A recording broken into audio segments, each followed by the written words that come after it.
I don't see any light coming. Yes, sir.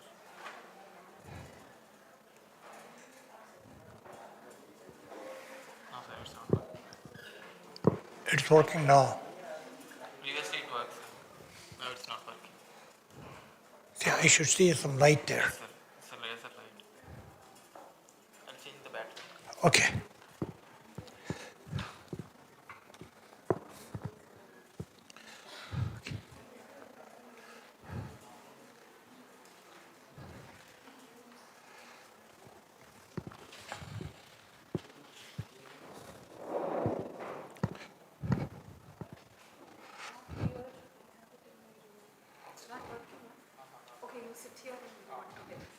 Okay, then you have to do it. Okay, all right.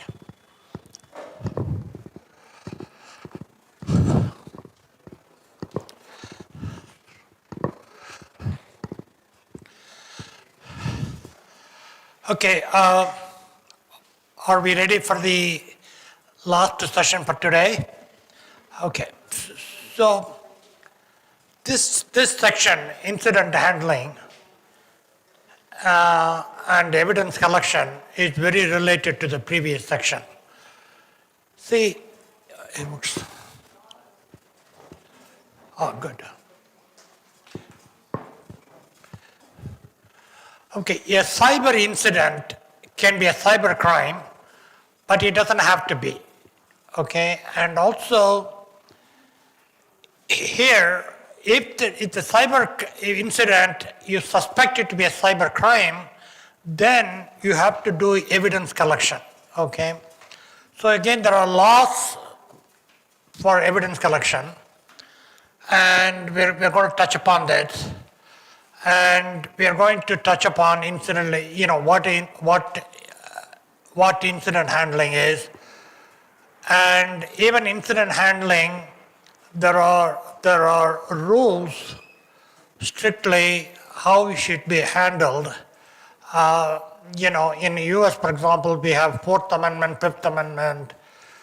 You cannot violate, when you're answering, when you're trying to understand what the incident is, and you're trying to inquire, you cannot arbitrarily suspect somebody to do those kind of things. So essentially, there are laws for both incident handling, and more importantly, there are laws for evidence collection. Okay, so the data you collect are admissible in a court of law. Okay, so that will be the topic for the session. Okay, so understand industry standards and guidelines to develop capability to handle a cyber incident. And examine legal requirements associated with the incident handling. And get a basic understanding of digital forensics tools to collect evidence in the case of an attack or intrusion. So you can prosecute, okay, or in the case of civil, you can also use it to collect civil damages, okay. And so you're going to look into explore laws and regulations governing digital evidence collection and their admissibility in Indian Code of Laws, okay. So that would be our goal for this session. Okay, so Prakash already touched upon some of these things, and of course his statistics was more related to cyber crime, where cyber attacks, as I said, is a little bit bigger. It doesn't have to be always a crime. At least not some of them are still not defined how to prosecute them. In general, in the world, denial of service is a crime. Some of the malware attacks are crime, and the crime, if it involves finally a criminal act, it could be crime, but not the attack itself. Okay, so there's a okay, and then there are things like foreign government do constantly surveillance. Technically, it's not a crime, okay, but people do. So anyway, there are three different kind of statistics. It all what numbers you want to believe. according to the Statista, which actually collects statistics for all kinds of things all over the world, according to them, there were more than 1.3 million cyber attacks across India in 2022. Okay, and there's much larger than what is in 2019, and is growing, in rapid fashion. And of course, the country was among the top 5 with the greatest number of cybersecurity incidents. It shouldn't surprise you. India is probably third largest users of internet. Okay, and of course, only next to China, we have number of cell phones in India is only smaller than China. Okay, because almost everybody, even about 40% of Indians do own their own personal cell phones. Okay, and then from Times of India, they make it a really big deal. If left unchecked, India could attract nearly 1 trillion cyber attacks annually by 2033. I don't know, but this is the projection from some article, something they based on. And this one is actually probably more reliable, DSCI. Over 400 million detections across approximately 8.5 million endpoints. Okay, so if you include cell phone as an endpoint, it is a lot more than that. I think what they really mean is just a computer, desktop and things like desktop and laptop and perhaps servers. I don't think they are including cell phones, because then it'll be like, 200 million. The automobile industry experiences the highest number of deductions in this country, and close to about 10% they claim it is essentially a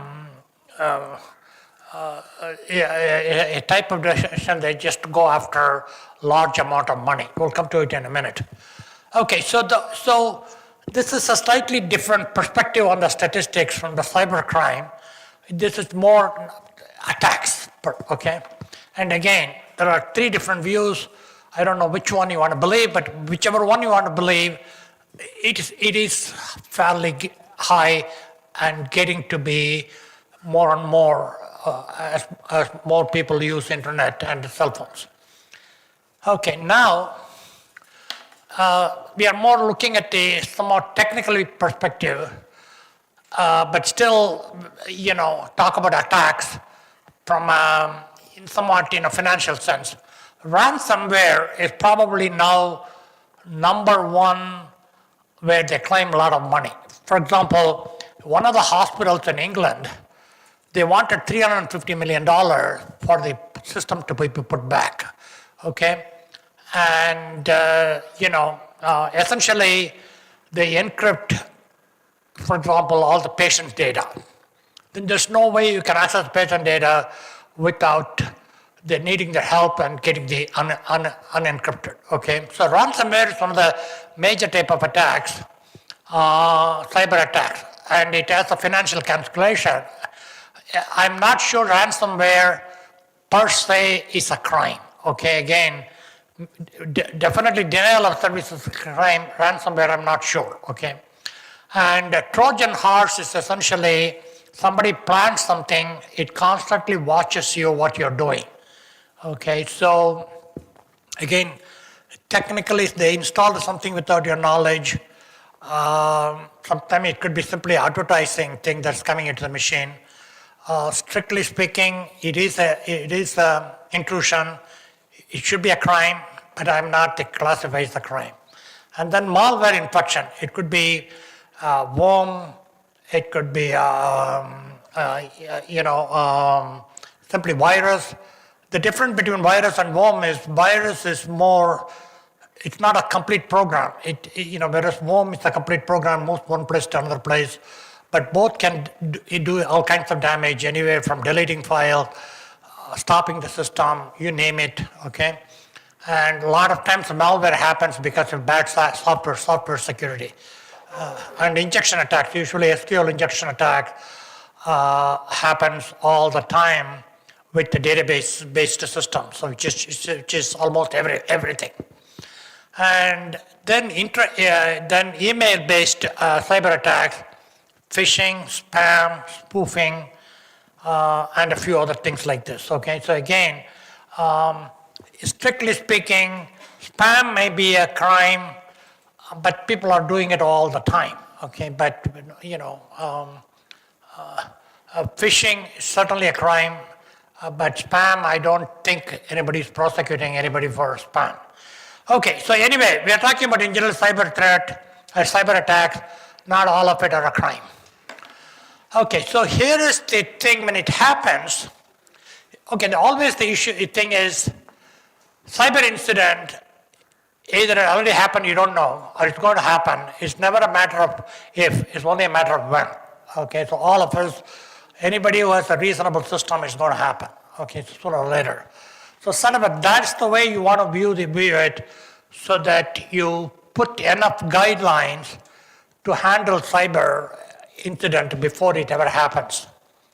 Some of the things you want to do, according to this, is to create an incident response, handling and mitigation policy and plan, and develop procedures for performing incident handling and reporting, and set guidelines for communicating with outside parties regarding incident. This is sort of important because in a lot of places, your reputation depends on whether you've been attacked or not. Especially if you're in the financial industry, if people think your system are being attacked, they may not trust you enough to put their money there. Okay, so the reputation is under control. There are also laws that require you do have to report cyber incident, and you also report everybody that was affected. For example, if your personal information is stolen, there are laws that require that the person who was affected being notified, and also they provide credit protection. Again, I don't know if that exists in India, but that is a requirement in the US. If your personal information has been somehow jeopardized, there got to be, you are required to contact that person individually and provide them credit monitoring for next 3 years or 5 years. Okay, that's the law. And also many Wall Street companies or many financial companies, you have to report as a part of an annual report how many times you were attacked.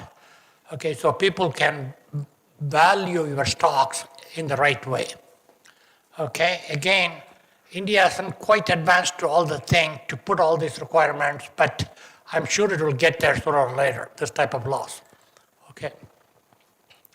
And so, anyway, this is sort of very important. Not every country has a laws, but sooner or later they should and they will. Okay. Because incident, when it happens, it is very serious. So it might happen 1 o'clock in the morning on a Tuesday. You have 4 more days of business left or 3 more days of business left.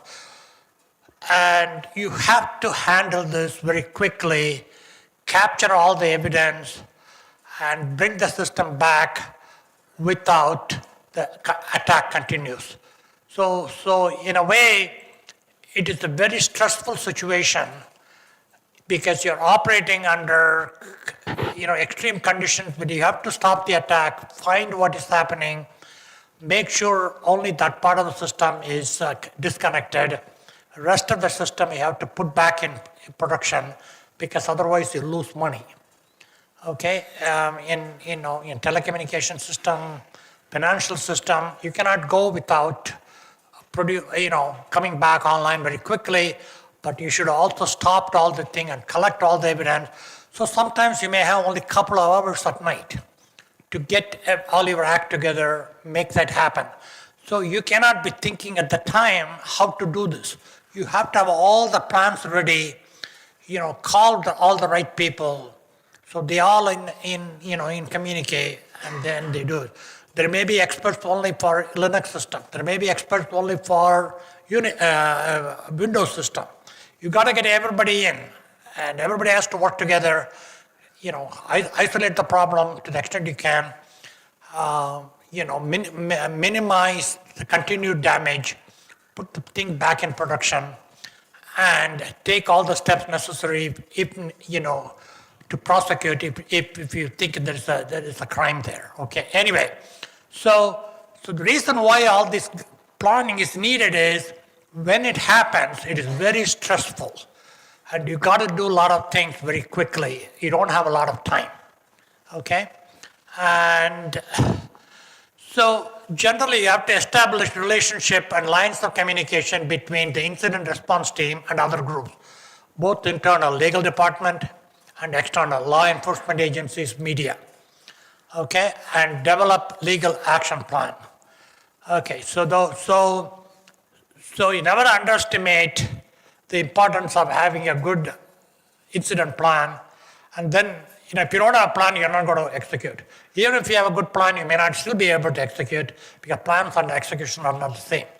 I mean, there got to be people who can work under pressure, and that is what's required. Okay, now.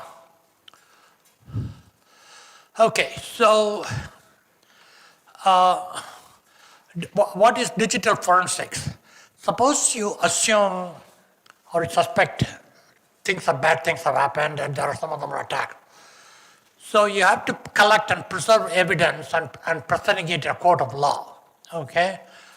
And the data have to be collected in a variety of computers, cell phones, volatile RAM memory, storage unit, such as disk, and the data in transit and network.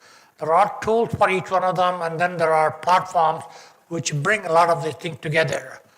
I will go through some of them, but the focus is not technology, but the legal aspects. The data needs to be collected as soon as possible after the incident or while it is still ongoing. After collecting the data, the machines have to be taken out of the network and turned off to prevent continued attack, intrusion, or crime.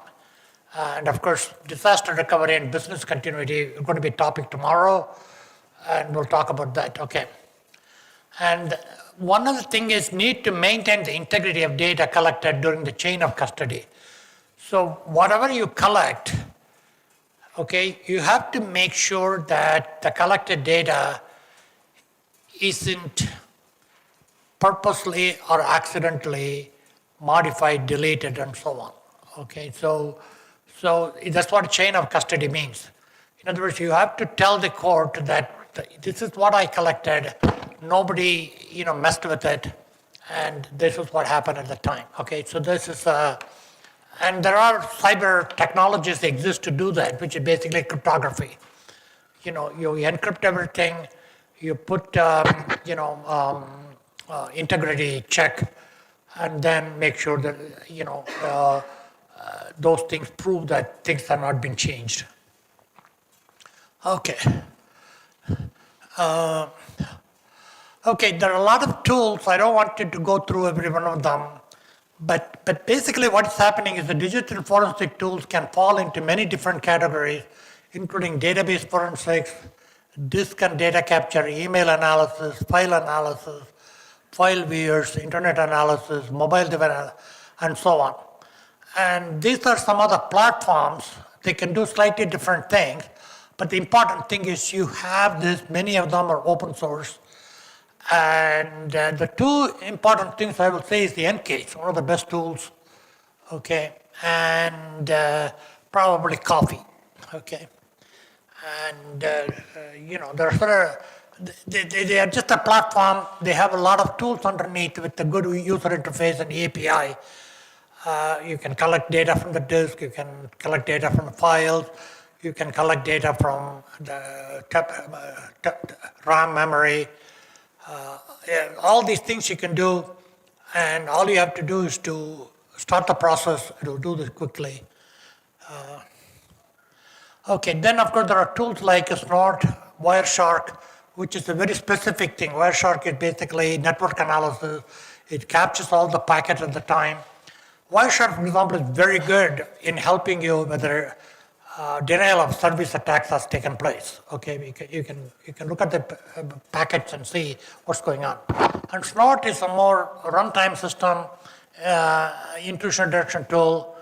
It sniffs packets, lock packets, So have a history of what happened before the attack, after the attack, and during the attack. So you can find what's going on, okay? And okay, so what is the requirement in India right now? The subsection 6 of 70B of the Information Technology Act, okay? It requires your incident to be reported within six hours.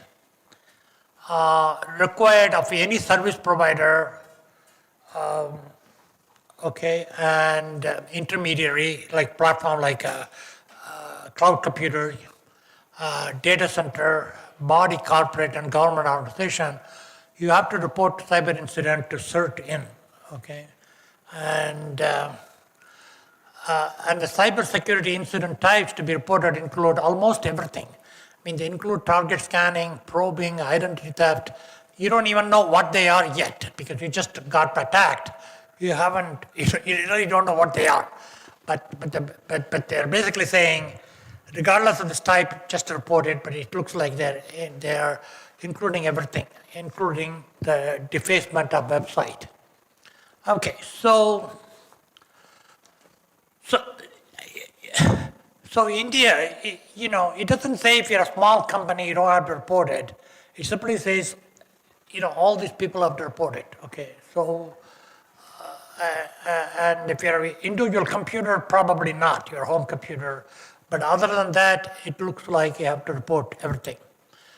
But one of the advantages of reporting is, the several advantages. They can find out whether same attack happened somewhere else. See, for example, several types of banks, okay? And they can also find out whether if one transportation company to another transportation company, whether it happened, railways, buses, and all those things. So there's a sabotage from terrorist organizations. So essentially, by reporting to central place, they can find out whether these things are related, and they use the same common technology. And if something happened only 2 hours before, and they have found out what the problem is, they can immediately help you to fix the problem as well. So, in some sense, it looks like big governments want you to report everything to them, but on the other hand, there are benefits to reporting to them, okay? So, and basically they can correlate, analyze the breach with the similar breaches. CERT-IN can also provide you technical assistance. In fact, they can, at 2 o'clock in the morning, if you don't know what you're doing, they may be able to come in and help you to do the kind of things, the right thing to do, okay? So even medium-sized companies may not have all the resources to do this themselves, but CERT-IN will be happy to step in. Okay, CERT-IN can also assist with the recovery and business continuity. Okay, so this is not simply, handling the incident, but the aftermath. Now, one question is, I don't think India, they're requiring you have to report to, stockholders. You have to report to individuals. Okay, so again, I don't know what the laws are right now, but there is no requirement right now. Only thing required is you report to them. Maybe they will report to individual users, I don't know. But that's where we stand. Okay, so now,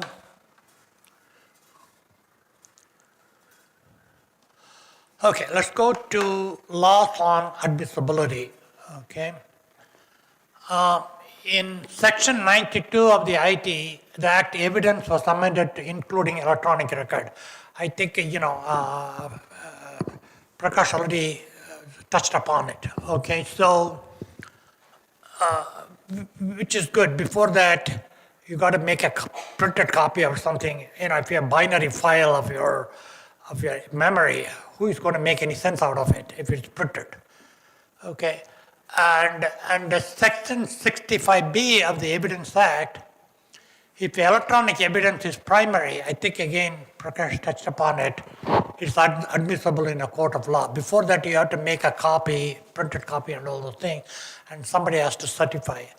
But right now, only the law says if it is secondary, if it is a copy, then it requires a certificate of authenticity. It has to be signed by a person, a responsible person in the organization, in the operation of the relevant device, or of a person who is in the management of the relevant activities involved.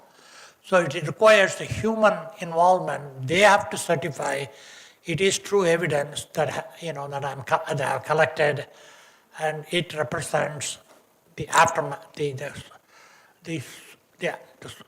soon after aftermath of the incident. Okay, and okay, in India, if the primary one evidence, or the electronic evidence primary, there is nothing it says about how you are preserving the evidence without that being altered. Okay, so, but they don't talk about chain of custody.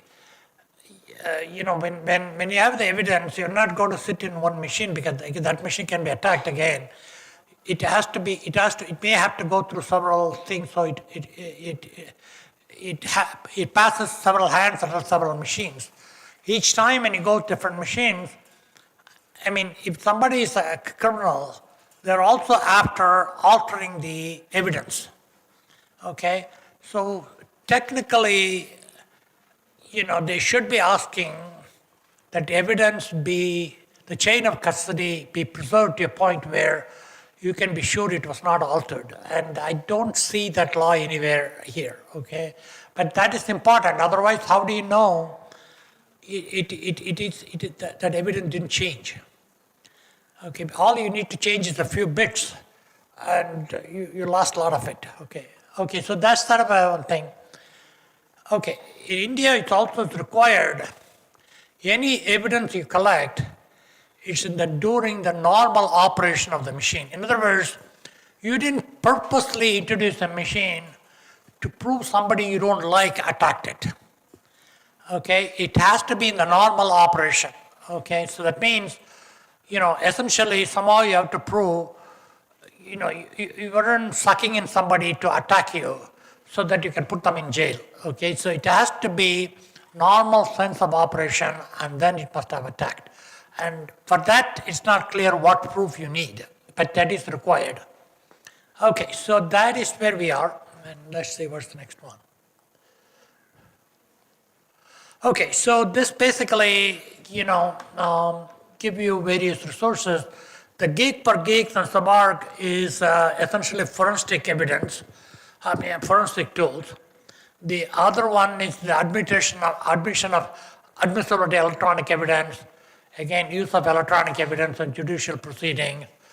And the first one is, of course, the planning of your incident. Okay, so that is what I have for this session. Okay, we fairly went through very quickly because at the end of the day, I don't want to keep on going, but it also gives you a few minutes to do the homework that required to be done. So if you have any questions, let me answer. Do we have insurance coverage for cyber? Do you have insurance? Yes, I think it is not clear the law requires you insure. But do insurance companies accept? Yes, see, okay, that's a very different topic, which I know something about. The cyber incident, the way it works is you can insure for things like recovery. They may give you $100,000 to bring the system back to life. They may limit the damage to $40,000 or whatever. Essentially, they won't take responsibility for everything. Usually, they provide insurance to put you back in operation, and they give you money. So most policies don't go to the extent of covering all your damage, but they also subject you to do complete risk analysis before they will insure you. And also you have to do penetration testing periodically they will ask you to do all those things. And essentially, they will continuously monitor to minimize your risk, which by itself might be very good, okay? But then you may have to pay for all those things. But again, usually they provide insurance not for all your damages, but generally to bring you back to quickly to do business.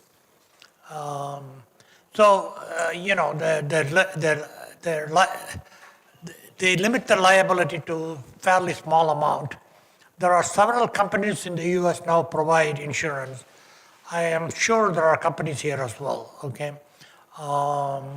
But you are subject to continuous risk analysis and penetration testing and things of that kind, which might still be very good, okay? So sometimes having insurance is good because they are making sure that you follow all the best procedures to keep the incidence low. Okay. Yes. Again, I don't know whether any law exists that require you do insurance. Okay, so even Reserve Bank of India, as far as I know, there is no requirement they're putting on individual banks or individual that, okay, they may be asking you to set aside a certain amount of money for cyber incidents. Again, I don't know, okay? We have to read the Reserve Bank of India guidelines. Reserve Bank of India is very good, actually, to be honest. They are some of the best in the world in terms of putting all these things, okay? And again, I don't know exactly whether they ask you to put certain amount of money for cyber incident. I don't know, okay? Okay, any other question?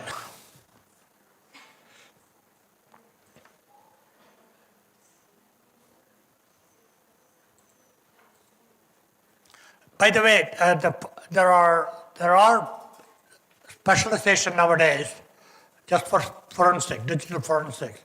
You can get a degree even in India on digital forensics. And hopefully that place will also teach you a lot about cyber law related to incident. And many police officers increasingly are trained to become a forensic expert. Okay, there is in fact, I just saw a few months, maybe a year ago, there are 2 or 3 colleges opening up in India just to focus on digital forensics.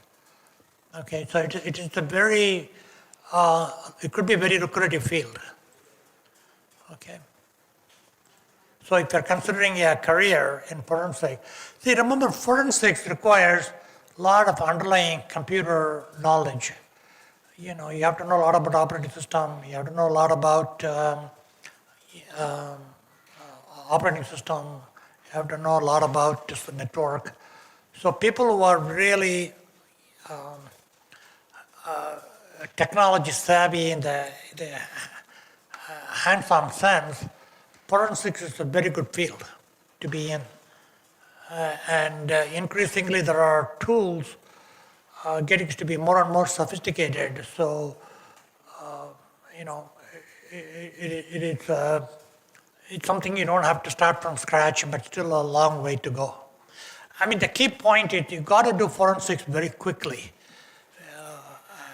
And all the experts have to be in the same room and get things done. And also when you do forensics, you are actually changing the system itself.